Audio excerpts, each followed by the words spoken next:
Magandang araw po ng linggo sa bawat isa. Magandang umaga po sa inyong lahat. Saan man po kayo nandoon sa bahagi ng inyong mga tahanan, akin po kayong binabati ng isang magandang umaga. Pinagpalang araw ang akin pong pinaabot sa bawat isa sa inyo. Maging sa mga aking mga kaibigan, mga member na sa ibang bansa, sa Canada, sa Saudi, sa Amerika, sa mga mahal ko sa buhay sa ibang bansa, maligayang bati sa inyo sa umagang ito. Tayo po ay muling mag-aaral ng salita ng Diyos bilang patuloy na pagsamba sa ating Diyos.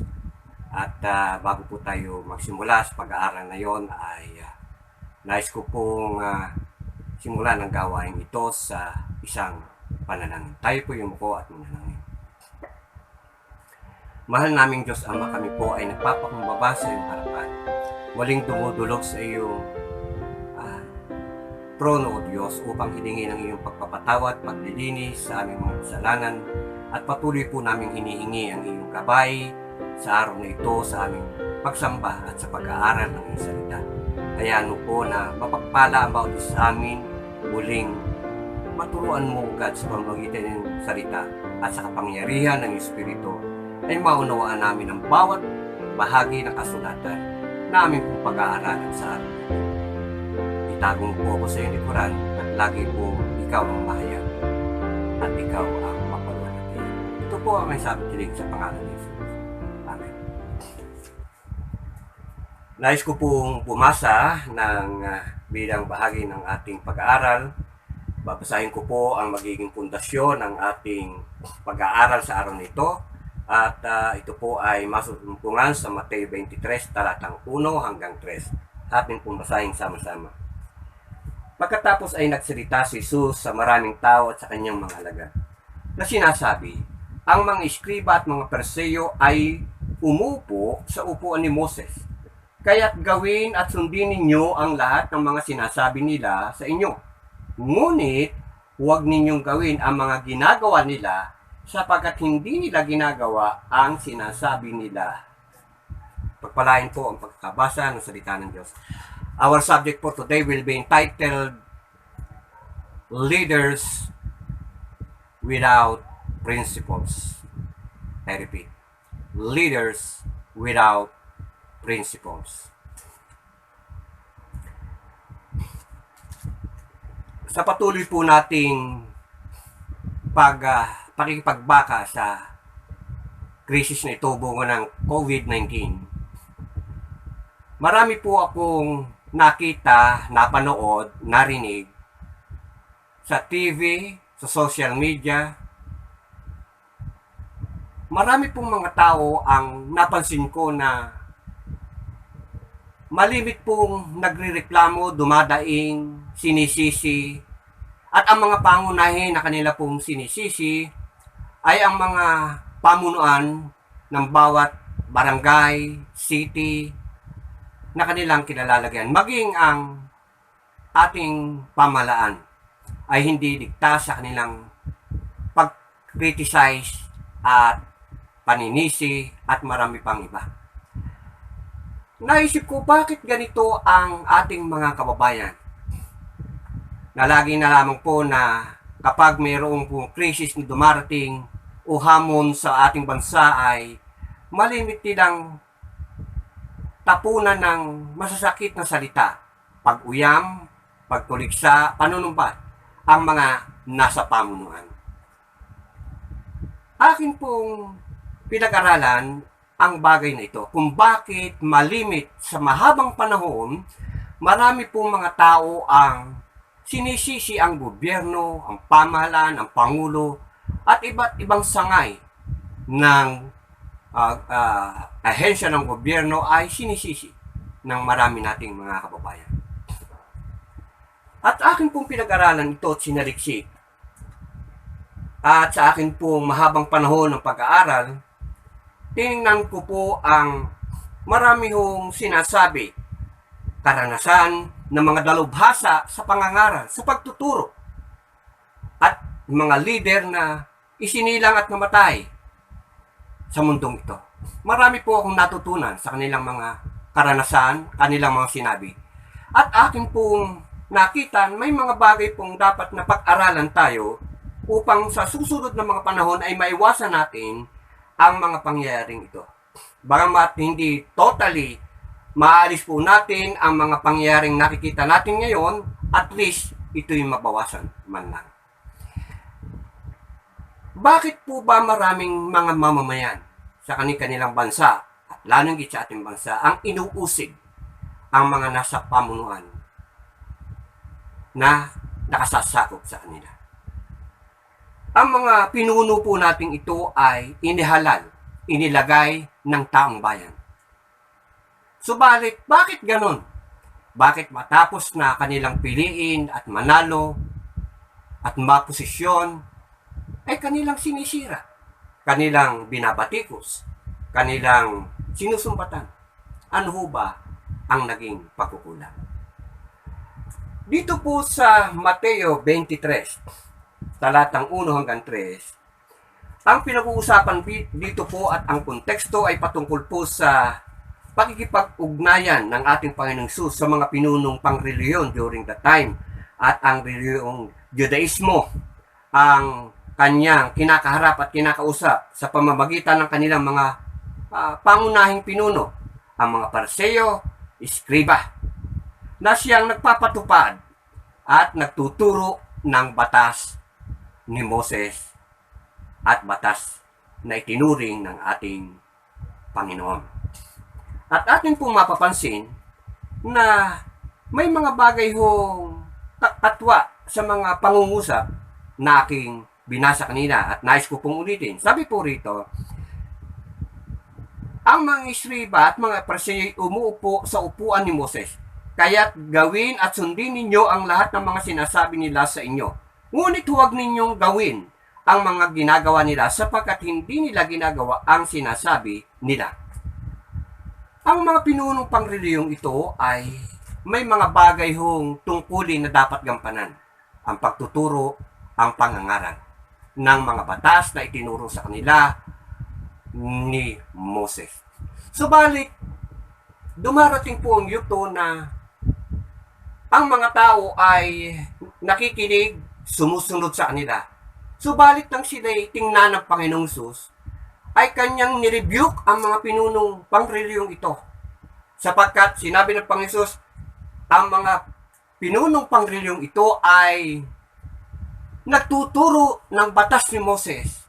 Subalit hindi nila ginagawa ang kanilang mga ipinangangaral. So ang ibig sabihin po rito ay may mga prinsipyo po na nalalabag ang mga pinunong ito bilang mga leader. At dito po bagamat espiritual ang tinutukoy ho dito patungkol sa pagtuturo ng salita ng Diyos, subalit ang prinsipyo pong matututunan natin sa mga talatang ito ay applicable maging sa secular world. Hindi lamang po sa spiritual world, kundi sa secular world ay atin pong makukuha at mapapakinabangan ang prinsipyo ating mapapag-aralan. Alam mo ninyo, malaking bagay na ang ating mga leader ay atin pong pinag-aaralan ang kanilahong mga prinsipyo sa buhay.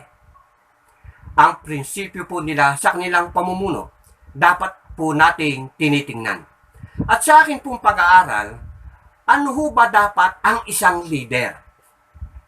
Ang ating pong mundong ito, ang ating bansang ito, ay nagkaroon po ng sistema patungkol po sa pamumuhay at pamamalakad ng isang pinuno o isang leader.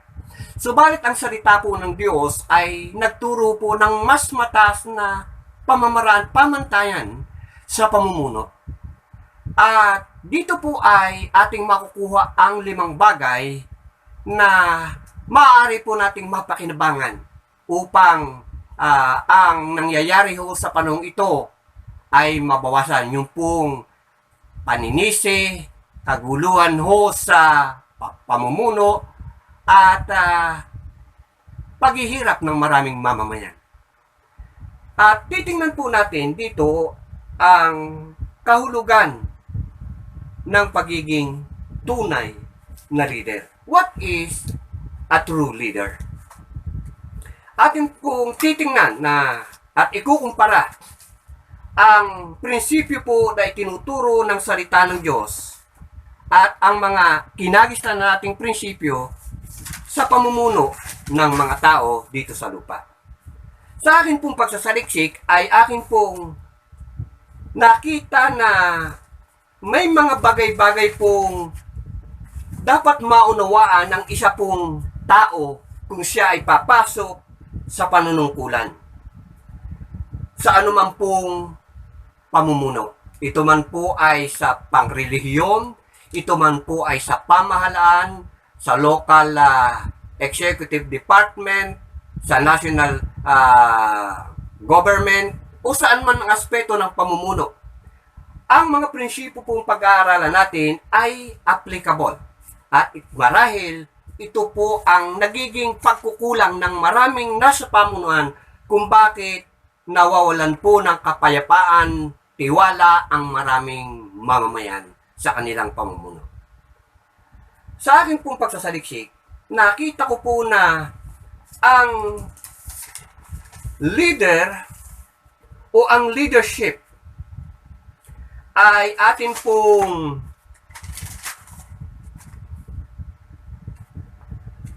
titingnan dapat sa 5 bagay na ito. Number 1, leadership is not about control. It's about service. Again, leadership is not about control. It's about service. Parang sinasabi rito na ang pamumuno ay hindi po patungkol sa pagkontrol ng tao, kundi ito po ay patungkol sa paglilingkod. At nais ko pong bumasa sa isang talata sa salita ng Diyos na sumusuporta po sa bagay na ito. Ang ating pong Panginoong Hesus, kung ating pong matatandaan nung siya'y magministeryo sa lupa, ay ipinakita niya ang tunay na uri ng pamumuno. Kung anong dapat magkaroon ng isang tao ng pamumuno. At sa kanyang pamumuno, sa kanyang mga alagad at kanyang mga tagasunod, ito po ang kanyang sinabi. Dito po sa Mark chapter 10 verse 45 ay masusumpungan po natin ang mga bagay na ito. Mark chapter 10 verse 45. For even the Son of Man came not to be ministered unto, but to minister and to give His life a ransom for many. Sa Tagalog po, sapagkat ang anak ng tao rin naman ay hindi naparito upang paglingkuran, kundi upang maglingkod at ibigay ang kanyang buhay sa pangtubos sa marami. So bilang isang leader po ang Panginoong Hesus, naging tagapamuno sa kanyang mga tagasunod during His time, ay binanggit niya ho ang isang prinsipyo dito bilang isang pinuno. Sabi ho niya, siya'y naparito hindi upang paglingkuran, kundi upang maglingkod. So, sa atin pong panahon, kung ating makikita, marami pong pumasok sa leadership o sa mga pamunuan na hindi po ito ang prinsipyo dinadala. Hindi ko po naman nilalahat. Siguro po kung lalagay ho natin sa ratio out of 100, siguro po may 20% na may ganitong pananaw.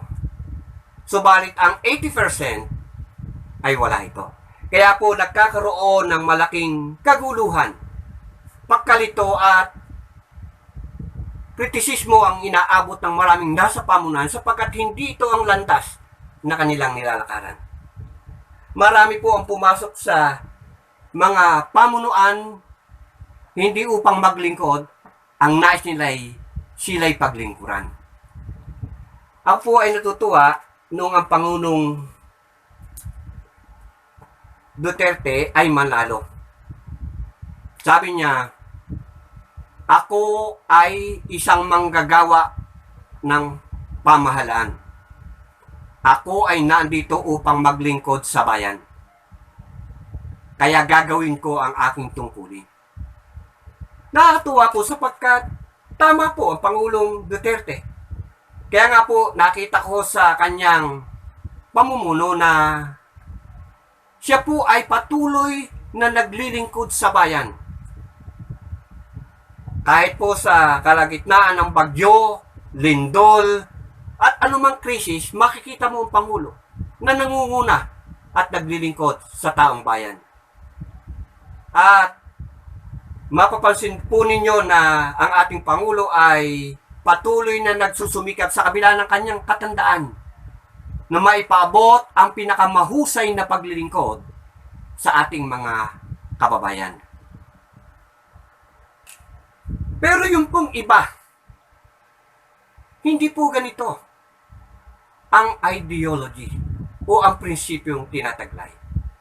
Marami pong pumasok, lalo higit sa mga local government, local executive, pamula ho sa barangay officials, mayors, governors, makikita po natin na iba ho pag minsan ang kanilang ginagawa.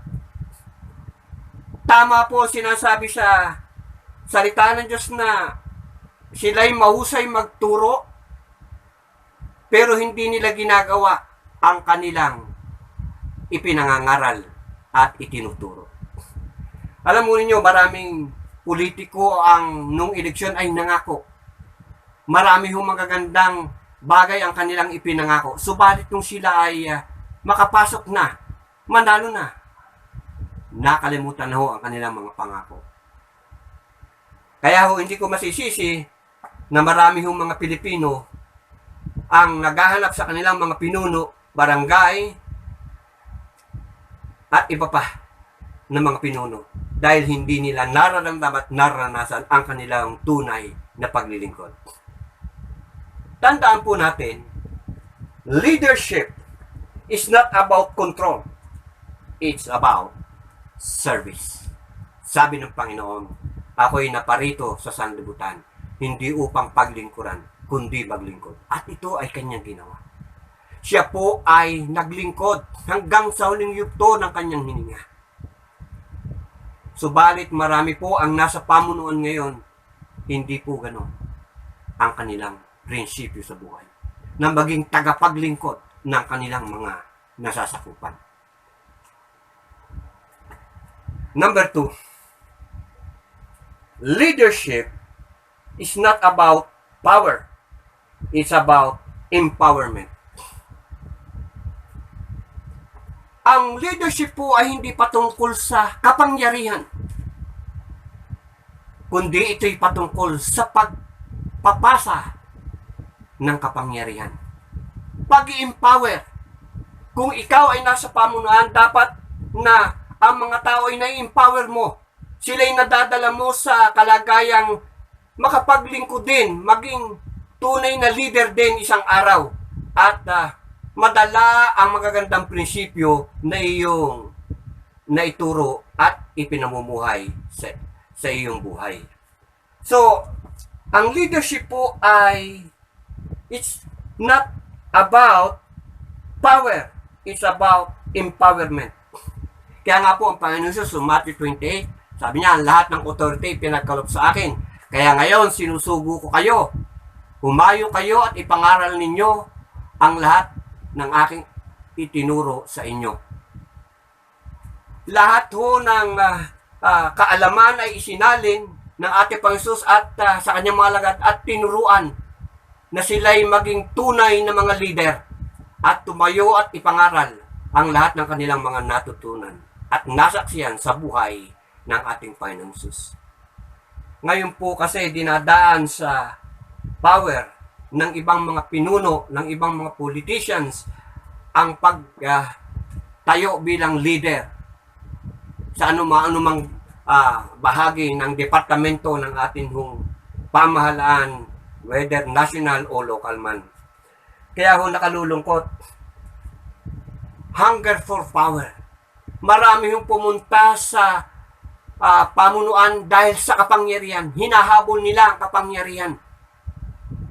Kaya nga po, tingnan ninyo ang bilang patotoo. Sa Mindanao, ilan ho ang namasaker ng Ampatuan? Marami ho ang namatay. Ang bawat nais magtangka na pumalaban, mamuno, kanyang ipinapapatay. At ngayon nahatulan siya. Sila ang kanilang clan na mga leader ay nahatulan sa kanilang maling ginawa. Bakit po? Because of hunger for power. Gusto ho nila manatili sa kanila ang kapangyarihan. Ayaw nila itong ibahagi sa iba. Pero ang sabi po rito, leadership is not about power. It's about empowerment. Dapat kung ikaw pinagkatiwalaan ng kapangyarihan, dapat natututo kang ito ay ibahagi sa iba. Magsanay ka ng mga ibang tao na maaring humalili at maglingkod din, mamuno rin. At hindi mo dapat ito ipagkait sa ibang may mga kakayanan. Leadership is about empowerment. Si Haring Herodes, doon po sa Mateo chapter 2, nung mabalitaan niya na may isisilang na isang hari, na walang ibang kundi ang Panginoong Hesus. Anong ginawa ni Haring Herodes? Akala ni Haring Herodes ay may papalit na sa kanya. May gustong pumalit sa kanyang paghahari. Subalit hindi naman ganon ang intensyon ng Panginoong Hesus sa kanyang pagsidang. Hindi ho earthly kingdom ang kanyang hinahabol. Pero ang akala ni King Herod ay earthly kingdom at gusto siyang palitan. Kaya anong ginawa niya? Ipinahanap niya ang sanggol na si Jesus. At bandang huli, nung hindi niya masumpungan, lahat ng bata na may gulang na 1 taon o ay kanyang ipinapatay lahat. Kung di kakamali ay 2 o 1 taon pababa ay pinapatay niyang lahat. Kulang lamang po ang oras kung gusto pong i-verify yung sinabi ko ay sa Matthew chapter 2, nandun po yung account na yun. Pero ang akin pong pino-point out doon, si Haring Herodes, dahil sa kauhawan sa kapangyarihan, ayaw na niyang umalis dito. Sa halip na mag-empower ng ibang mga taong may kakayanan na mamuno, ay ayaw niyang gawin ito. Sapagkat napamahal sa kanya ang kapangyarihan. At sa atin hong panahon ngayon, ganun ho ang nangyayari sa maraming politicians. Mahal nila, pagpasok pa lamang, pagkapanalo pa lamang, ay iniisip na nila kung paano mapapahaba ang kanilang paghahari, ang kanilang pamumuno. Sa halip na intindihin ang paglilingkod sa bayan, ang paglilingkod sa tao, at pag-i-empower sa mga tao, hindi yon ang kanilang pinagtutuunan ng pansin. Kaya nga ho pala ngayon, hindi ko masisisi, marami tayong mga kababayan ang nagtatanong, bakit nung eleksyon, even patay ay nasa listahan. Pero ngayon may krisis. Hinahanap po ang aking pangalan sa listahan, bakit wala? Maraming natanggal sa listahan. Alam mo ninyo, talagang nakalulungkot. Ginagawa ho ng marami upang makapasok sa kapangyarihan. Uhaw na uhaw sa kapangyarihan. Hindi nila naunawaan that leadership is not about power. It's about empowerment. Yan ho ang kulang sa maraming nasa ating leadership.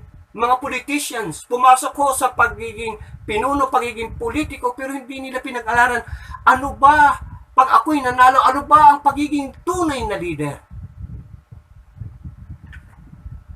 Dapat po may prinsipyong nilalakaran ang bawat pinuno ng isang bayan. Sapagkat ang isang tao po o isang pinuno na wala pong prinsipyong sinusundan sa kanyang buhay at ipinatutupad sa kanyang buhay, wala hong prinsipyong kanyang ayaw labagin sa kanyang buhay at dapat itong makita rin niya sa ibang tao na gagawin din ito at kanya itong ibabahagi ang mga prinsipyong yun. Wala po, marami po mga politicians, mga leaders, ang wala pong tamang principles sa paglilingkod sa bayan. Subalit, kung pag-aaralan natin mabuti ayon po sa salita ng Diyos, leadership is not about control, it's about service. Number 2, leadership is not about power, it's about empowerment. Natutuwa po ako dun sa isang ating mayor na nagsabi, Pangulong Duterte, ako po ay nandito dahil na-encourage po ako sa inyong pamumuno. Nakita ko po ang napakaganda inyong pamumuno, kaya po ako'y nagsumikap at nag-adhikang maging pinuno rin. Na-empower po ang isang mayor na ito. At hindi ho siya nahihiya. At buong kapakumbaba ang sinabi niya na ako ho ay mayor ngayon dahil tingnan ko po ang inyong pamumuno at ako po'y natutuwa at nais ko pong gayanin kayo. Na-empower po ang taong ito. Number 3, leadership is not about manipulation, it's about inspiration. Again, leadership is not about manipulation, it's about inspiration. Ang pamumuno po ay hindi patungkol sa pagmamanipula ng tao. Ito po'y patungkol sa pagbibigay ng inspirasyon sa ibang tao. Paano po ito? Naalala ko po nung manalo si Isko Moreno. Alam mo ninyo, ano ang ginawa niya? Walang sapat na pundo ang pamahalaan ng Maynila para gawin ang kanyang pangarap, ang kanyang vision para sa Manila. At ang isa sa kanyang pangitain at vision sa Maynila ay ibalik ang dating ganda ng Maynila. Sapagkat yung dating Maynila po sa panahon po ng matandang Lacson, sa akin pong research, ang Manila po ay napakaganda. Hindi po dugyot, hindi po marumi, malinis at maayos ang Manila nung panahon ho ng matandang Lacson. At ito po marahil ay nakita sa kasaysayan ni Mayor Isko Moreno. Kaya nag-aspire siyang maging mayor at ang sabi niya, pag ako ang nanalo, nais kong ibalik ang ganda ng Maynila. Kaya po nung siya'y manalo, kapag tinipo niya ang mga iba-ibang agencies ng government ng Maynila, pinaglinis niya. Pero siya yung nangunguna sa paglilinis. Hindi niya pinabayaan sino lang, maglinis kayo, kayo maglinis kayo. Hindi po sinabi ni Mayor yon, kundi siya mismo ang nanguna sa paglilinis habang binibigyan ng instruction niya ang kanyang mga subordinates. At nang makita ito ng maraming tao, na-inspire. Nakita nila ang kanilang mayor ay nangunguna sa paglilinis. Na-inspire ang maraming tao. At nakita ko po ang sunod-sunod na pagpila ng mga ambassadors ng iba-ibang bansa para magkaroon ng courtesy call sa mayor ng Maynila. Courtesy visit. At doon po sa bawat ambahador na pumunta ron ay nagsasabing, Mayor, maganda yung ginagawa at nais ko pong suportahan kayo sa inyong ginagawa. Kami na-inspire sa inyong mga ginawa at ginagawa dito sa Maynila. At ang nakatutuwa po, marami pong malalaking corporation, big corporations, ang nag-donate ng mga inspectant o yung pong panlinis. Libre ibinigay kay Mayor upang gamitin sa paglilinis ng maruruming kalye. Maraming tayo ng tao, dumi ng hayop na nandoon ay nilinis. Kailangan ng disinfectant. Kaya po, na-inspire ang ilang mga malaking kumpanya at nag-donate na pwedeng gamitin sa paglilinis. They were inspired ni Mayor Isko Moreno. Hindi ko po itinataas si Isko Moreno at wala po akong pinapanigan sino ng politiko. Subalit, hindi po masamang banggitin sapagkat ito po na may alam ng marami. Alam mo ninyo, ang nakatutuwa pa dahil na-inspire ang maraming tao, may pumasok pong 100 milyon sa Maynila during the time upang gamitin sa pag-aayos ng Manila, sa pagpapaganda ng Maynila.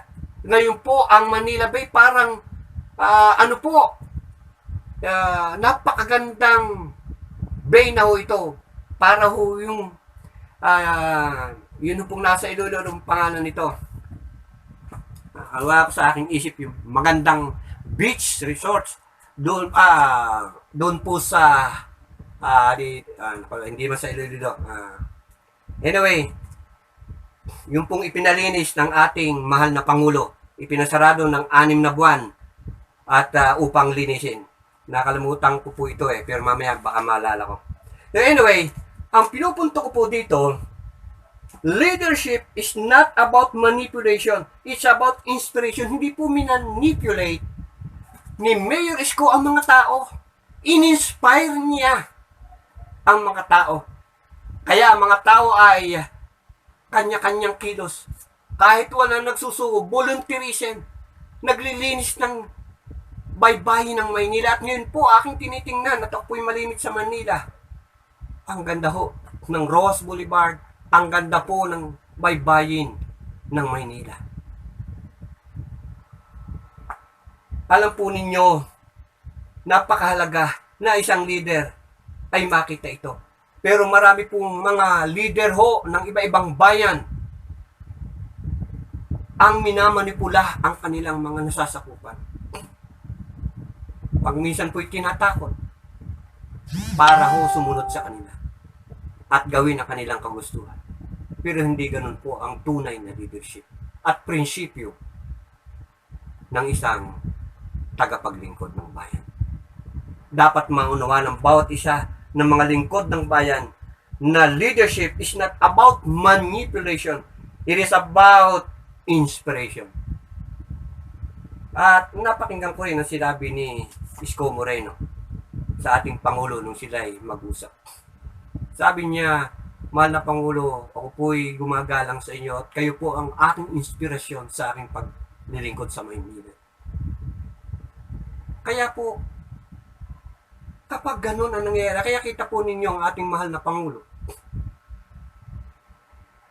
Pamula po nung siya'y ihalal at manalo hanggang ngayon, hindi po bumababa sa 60 to 85% ang kanya pong satisfaction rating ayon sa iba't ibang survey. Saan po kayo nakita ng presidente na papatapos na ho ang kanyang termino ay napakataas pa rin ang satisfaction rating na mula sa mga tao, sa mga mamayan. Ibig sabihin, natutuwa ang mga mamamayan sa kanyang pamamalakad. Bagamat marami ang kritisismo sumisira sa ating Pangulo, ay patuloy pa rin majority ng mga Pilipino ang naniniwala at nasasatisfy sa kanya. At ayon sa survey, hindi po bumababa between 50 to 60% yung kanyang trust rating. Ibig sabihin, majority po ay nagtitiwala sa ating mahal na Pangulong Duterte. Sino hong Pangulo ang nakaranas ng ganyan? At nakita ko sa pamumuno ng ating Pangulo, yun po pag-inspire sa ibang mga tao sa kanyang paglilingkod. Tingnan po ninyo, sa iba po ang pamumuno ay pagpapayaman. Marami akong kilalang mga mayor, barangay captain, mahihirap nung una. Ngayon, ang dami ng mansion, maraming farm, sasakyang magagara. Pero, saan nila kinuha yun? Samantalang ating Pangulo ay kontento sa kanyang kulambo at simpleng bahay at sa mga danggit na pang-ulam, mga pangkaraniwang pagkain na ito'y kanyang ipinakikita upang inspire ang mga mamamayan. At ako po ay isa sa na-inspire sa ating Pangulo. Sa totoo lamang po, hindi siya ang aking ibinoto. Alam mo yan ang aking mga nasasakupan. Pero dahil po sa aking pagsunod sa salita ng Diyos sa Romans 13, ang sabi po ron, igalang at sundin ang lahat ng nasa pamunuan sapagkat sila ang Diyos din ang nagtalaga at naglagay sa kanila. At bilang pagsunod po, kahit sinong Pangulo ang nahalal, akin po silang sinuspuran at iginagalang. It so happen si Pangulong Duterte ang manalo.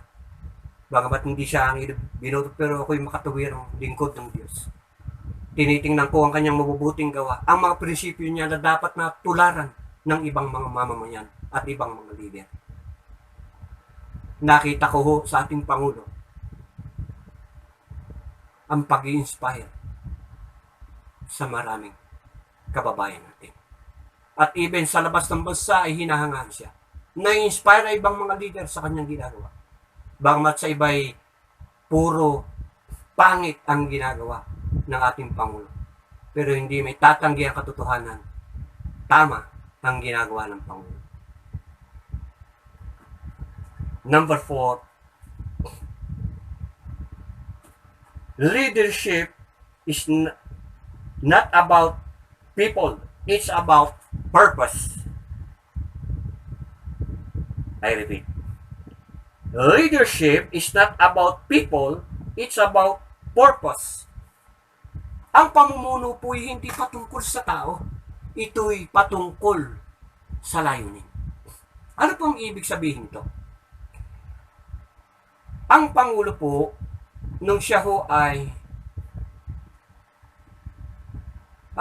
gagamitin ko na po ang isang kilala at sikat na naging Pangulo ng South Africa, si Nelson Mandela. Inalang ko po ang kanyang history. Inalang ko po ang kanyang talambuhay, autobiography. At nakita ko po kung saan nagsimula ang Pangulong Nelson Mandela. Siya po ay mula sa isang angkan na hindi po nakapag-aral at tanging siya po ang nakapagtapos dahil nung makita ho niya ang nangyayari sa kanyang kapaligiran, ang discrimination, ang pagkakabahabahagi ng kanyang bansang kinabibilangan, at ang pagdidiscriminate sa mga katulad niya, siya ho ay nagtanong sa kanyang sarili, ano ang kanyang may tutulong? Tinuklas niya ang maaari niyang pwedeng gawin at nakita niya sa pamamagitan ng pag-aaral, pwede siyang makatulong at hangarin ang makapunta sa isang posisyon upang mapalaya ang kanyang bayan. At alam mo ninyo, siya nag-aral at nakatapos bilang isang abogado o isang lawyer.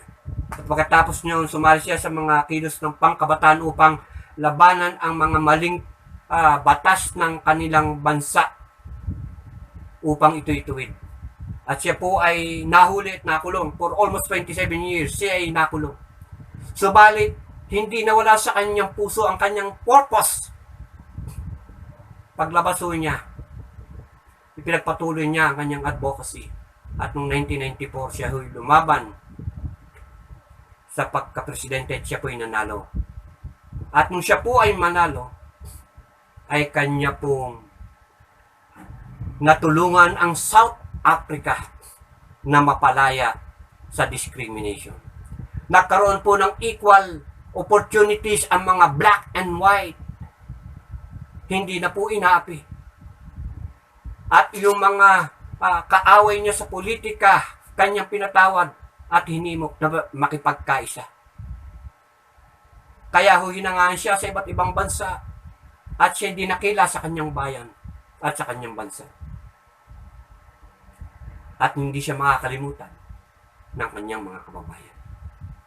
Dahil sa pamamagitan ng kanyang paninindigan sa kanyang layuning nakita, layuning mapalaya ang kanyang bayan. At ito'y kanyang ipinagpatuloy sa kabila ng siya'y nakulong sa loob ng 27 taon. At nais ko pong basahin yung kanyang iniwang mga pananalita. Sabi ho niya, I have fought against white domination and I have fought against I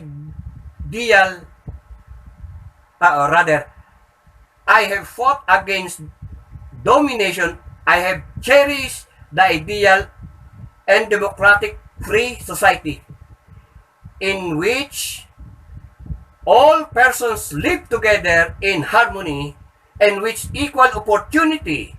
It is an ideal which I hope to live for and to achieve. But if needs be, it is an ideal for which I am prepared to die. again, I have fought against white domination. And I have fought against black domination. I have cherished the ideal and democratic free society in which all persons are live together in harmony and which equal opportunity. It is an ideal which I hope to live for and to achieve. But if needs be, it is an ideal for which I am prepared to die. Anong ibig sabihin po nito? Nakita ho ni Pangulong Nelson Mandela ang prinsipyong pang-apat. Leadership is not about people. It's about purpose.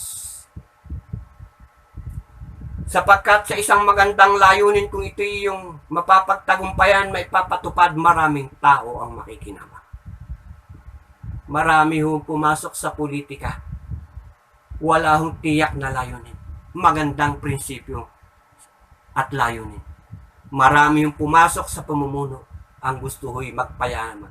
Magkaroon ng kapangyarihan. Oo, maraming pangako. Kaya sa susunod na eleksyon, dapat tinatanong ng mga botante, ano ho ang inyong purpose? Bakit kayo tatakbo? What is your vision? What is your purpose? Sapagkat ang leadership is about destiny. And it's also about purpose. Ang isang leader ho ang magdidikta ng destinasyon na pupuntahan ng kanyang pinamumunuan.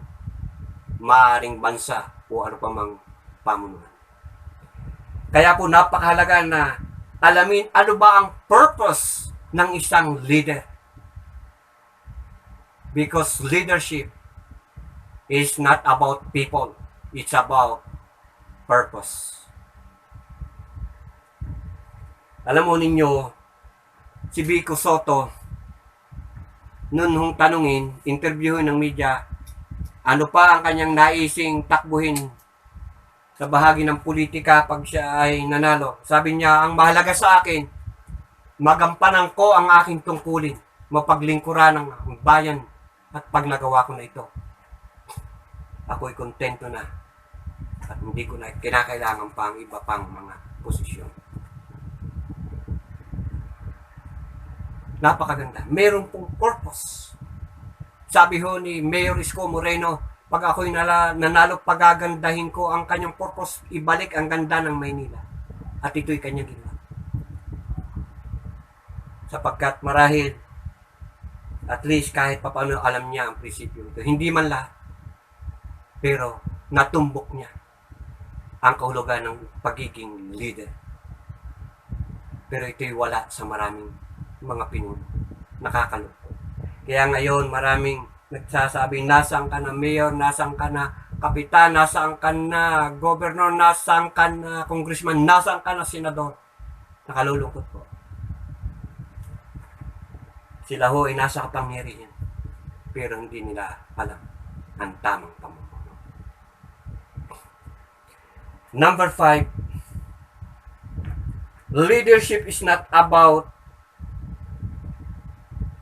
becoming, leadership is about becoming more than doing. Leadership is about becoming more than doing. Meaning to say, marami hong naging dakila at kinikala, sasabihin ng iba, dakilang leader yan. Marami siyang nagawa. Pero alam ho ba ninyo, ang leadership ay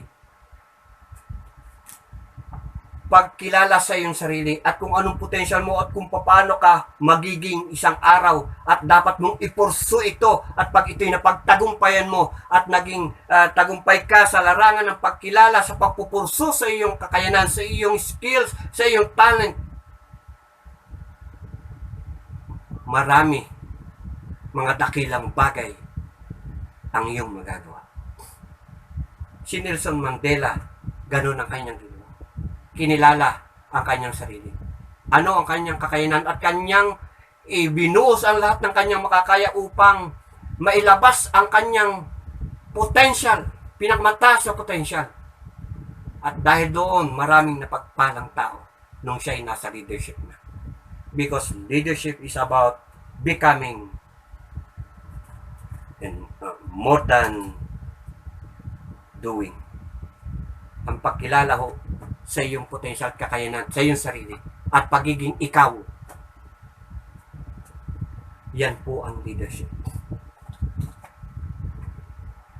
At ako po ay natutuwa sapagkat marami ho, meron din po mga politicians, mga pinuno, hindi lang po politicians, na meron po mga tamang prinsipyo, subalit iilan lang sila. Ako po ay natutuwa nung sabihin ng Pangulo,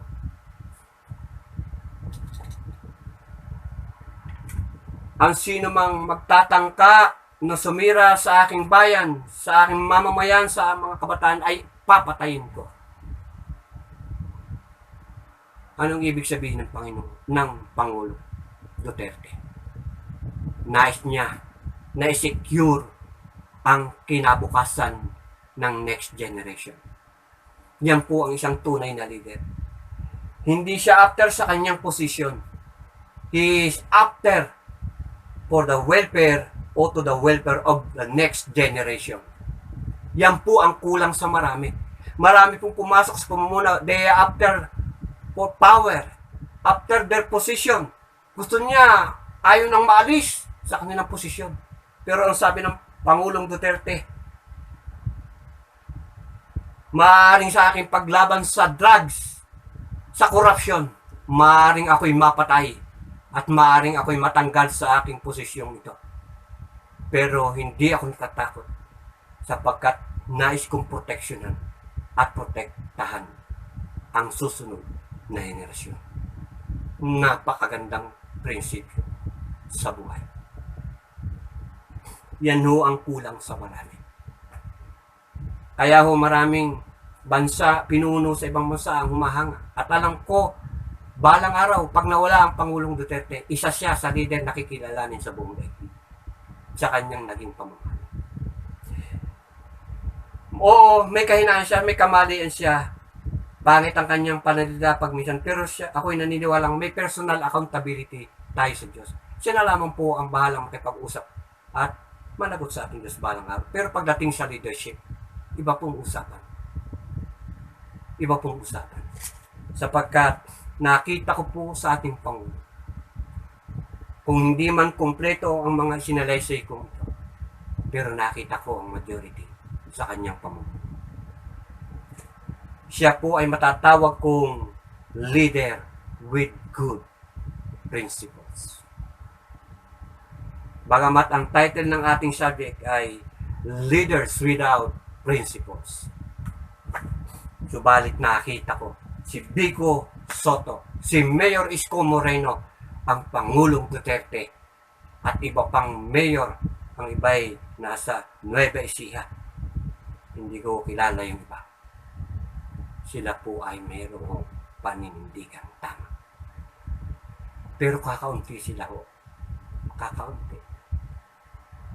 Kaya ho sa susunod na eleksyon, dapat matututo tayong mga butante, mga mamamayan na pumili at salain ang kanilang mga prinsipyo sa buhay. Tanungin, ano ba yung prinsipyo mo sa buhay na hindi mo kayang labagin? Marami hong dahil sa pera ay pinagpalit ang kanilang prinsipyo.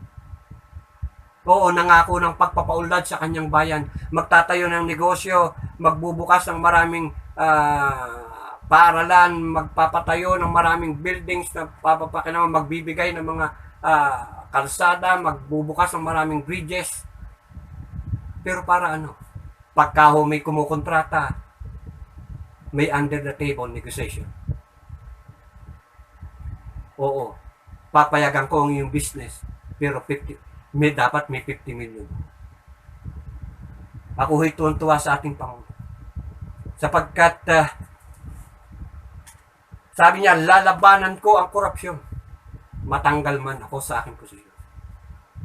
Totoo po yun. Ano po ang patunay ko na siya nga ay hindi korap na tao? Could you imagine? Ngayon po, may COVID-19. Crisis 100 bansa po ang humihingi sa IMF ng suporta. At marahil humihingi ho ng moratorium sa pagbabayad ng kanilang utang. Pero ano mo ba ninyo ang ating Finance Department? Ano ang kanilang pronouncement? Kahit may krisis, tuloy po ang ating pagbabayad ng ating panlabas na utang. May pondo ang gobyerno. Ibig sabihin, hindi ito kinurakot. Kaya ako'y naniniwala sa ating Pangulo na siya'y laban sa pangurakot. Maraming mga, yung sa build program ngayon, inire-redirect ang budget para doon at dinadala sa Health Department para tulungan ang ating mga kababayan ang nabiktima ng COVID-19 at yung mga mahihirap na walang makain. May pondo na nakukuha. Bakit? Hindi ho kinurakot ng ating pamahalaan. Dahil sabi ho ng Pangulo, galit ako sa korap na tao. May prinsipyo na sinusundan ang ating Pangulo. Hindi ko siya itinataas, pero hindi ko maiwasang purihin ang kanyang paninindigan. Na maaari akong mamatay, sabi niya, at maaari akong matanggal sa posisyong ito dahil sa paglabang ko sa korupsyon at drug addiction. Subalit, hindi ako natatakot. Brothers and sisters, ang leadership po hindi para lang sa mga politiko. Sa ating mga magulang, tayo, sa mga tatay, tayo mga leader sa tahanan. Marami yung leader sa kumpanya. Maraming leader sa iba't ibang organisasyon. Pero pakatandaan natin ang 5 bagay na ito. Sa ating pag-lead, ako po ay isang pastor na nag-lead din sa isang maliit na iglesia. At ang prinsipyo ito ang aking tinatayuan. Uulitin ko po. Leadership, number 1, leadership is not about control. It's about service. Ako bilang isang pastor, minsan isang araw may lumapit sa akin habang ako'y naglalagari ng bakal para sa construction ng aming church building. Sabi niya, Pastor, hindi mo tungkulin yan. Bitawan mo yan, isugo mo yan, iutos mo yan sa iyong mga subordinate. Sabi ko, ang isang leader, dapat siyang nangunguna sa maraming mabubuting bagay. Natuto po akong maging karpintero, naging mason, naging labor upang maitayo ang building ng church namin po pinagdarausan ng fellowship. I show to my supporters, to my subordinates, na kahit ako ay nasa posisyon bilang isang pastor, for me, leadership is not about control, it's about service. Noon hanggang ngayon, yan ang aking paninindigan. Hindi ako nahiya na gawin ang paglilingkod sa aking sasakupan. Number 2, ako rin po'y naniniwala that leadership is not about power, it's about empowerment. Ako po ay hindi kapito ko sa posisyon. Malimit kong sabihin sa aking mga subordinates, maghanda kayo. Ihanda ninyo yung mga sarili. Tuturuan ko kayo para maging tunay na leader din. Kayo ang hahalili isang araw sa akin sa panahong hindi ko na kaya.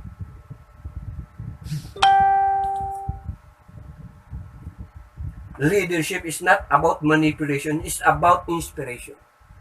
Alam mo ninyo sa aking pamumuno, even architects, editor, engineers, natutong humawak ng pala na dati hindi nila ito ginagawa. Nung kami nagtatayo ng building, makikinis ang kamay. Hindi humahawak ng mabibigat na trabaho, ng pala at bareta. Pero nakita nila sa kanilang pastor ang paghuhukay, ang paghahalo ng semento, ang lahat-lahat na. At sila ay na-inspire. At sila'y natuto rin kumuha ng mga pala, bareta, asarol at naghukay upang may tayo ang fellowship hall na aming kinalalagyan niya. Because I believe that leadership is not about manipulation. It's about inspiration. Number 4, I believe that leadership is about becoming more than doing. Kinilala ko ang aking sarili.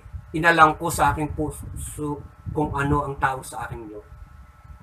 At ako po ay nagpatuloy sa pagpupurso ng aking calling sa Panginoon.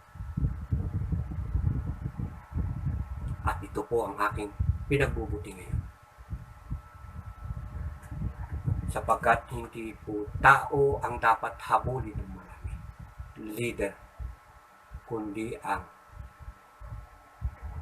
pagiging ikaw kung ano ang iyong dapat gawin at pinagagawa sa iyo. Ang tao ay darating na lang kapag nakita ang bunga ng iyong ginagawa. Ang Maynila, pinuntahan ng iba-ibang tao pamula sa iba-ibang bayan dahil nakita ang pamumuno ni Mayor Isko Moreno. Napakaganda. Very inspiring. Magdamag, halos nasa kalye, sinusubaybayan, gumagala, tinitingnan kung secure ang kanyang bayang pinamumunuan. Kung mayroong krimen, tinatakbo at pinuhuli sa pulis ang mga kriminal. Kasama siya. Siya ho ay very inspiring leader. To God be the glory. Sana Isko, Vico Soto, Isko Moreno, Pangulong Duterte, kung makakarating po sa inyo ang munting tinig nito, sana po huwag kayong magbago. Marami yung tumitingin sa inyo at kasama na po.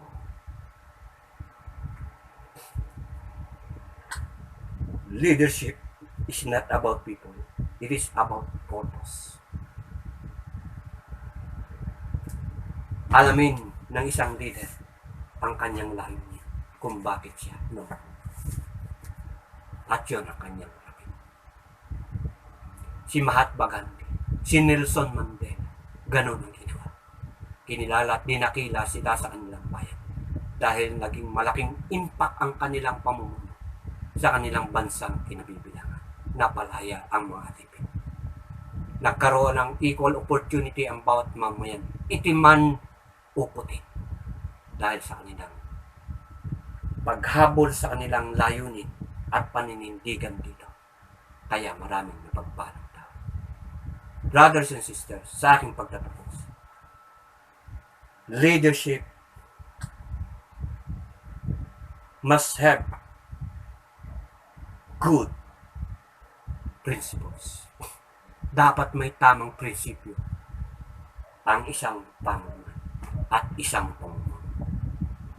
At dapat ito'y makalangit na prinsipyo. Dito po sa Matthew 23, nirebuke ng Panginoon ang mga iskriba at pariseo. Alam nila ang batas ni Moses. Ipinatutupad nila ito sa mga tao, subalit sila'y ayaw sumunod sa mga batas na ito. Kaya sinawag sila ng Panginoong Hesus ng mga mapagpaimbabaw, mga mangmang, sapagkat hindi sila mabubuting leader. They have no good principles. Wala o silang mabubuting prinsipyo sa buhay. Huwag natin silang tularan. Tularan natin ang Panginoong Hesus sa kanyang pagbuhay. Siya'y pumunta sa lupa, hindi para paglingkuran, kundi upang paglingkuran. Nag-inspire siya sa maraming tao. Nag-inspire siya sa kanyang mga alagad. Kaya nga ang kanyang mga alagad namatay, pinersecute, pinahirapan, hindi iniwan ang paglilingkod sa Diyos. Dahil sila'y in-inspire ng Panginoon. Na nakita nila ang Panginoon Hesus namatay sa krus ng Kalbaryo dahil sa kanyang pag-ibig sa sanlibutan. Hindi siya umurong sa kanyang layo. Kaya ang mga alagad na-inspire sa kanya. Gayon din na-empower ng Panginoon Hesus ang maraming alagad. Kaya sila naglingkod hanggang sa uli. Tinularan nila ang paglilingkod ng Panginoon Hesus ng mga apostles. At tayo sa panahon ito, bilang mga lingkod ng Diyos, dapat ganun din. Salamat sa inyong panunod at pakikinig. Nawa po may natutunan. Nawa po ang mga ama ng tahanan bilang leader ng tahanan, tagalin ang prinsipyo. Kung ikaw man ay leader sa isang kumpanya, manager sa isang kumpanya, CEO sa isang korporasyon, napakalaga ng prinsipyo. Maraming mapapagparang tao kung dala mo ang mga prinsipyo mo. To God be the glory. Leaders must have right principles. Dapat mayroong tamang prinsipyo ang mga namumuno upang ang mga tao ay mabawasan ang pagrereklamo, mabawasan ang paghihinagpis, mabawasan ang galit. Kung nakikita nila na ang kanilang mga leader sa panahon ng krisis ay nakatayo at gumagala, ibinibigay ang lahat ng tulong sa kanyang nasasakupan, magiging mapayapa ang kanyang pamayanan. To God be the glory. See you next Sunday. Tayo po yung pagmamahal. Ama naming banal, maraming salamat sa katatapos ng mensahe. Simple at alam ko pong relevant sa panahon ngayon. Marami po kaming mga kababayan ang naninisi. Marami ho pagbabato ng maling, kung maaaring iba'y tama pero iba'y mali. Pero hindi ko sila masisisi dahil nakulang ang leadership ng bansang ito. Marami ho sa mga local executive leaders at nagkulang sa kanilang mga subordinates, sa kanilang constituency. Even nga po sa national. Pero salamat na lang, may Pangulo.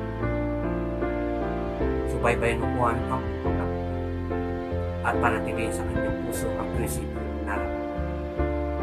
At ako po'y tumatalangin sa kanyang pagdadagdag, sapagkat ang tagumpay niya ay tagumpay namin at ng bansang Pilipinas.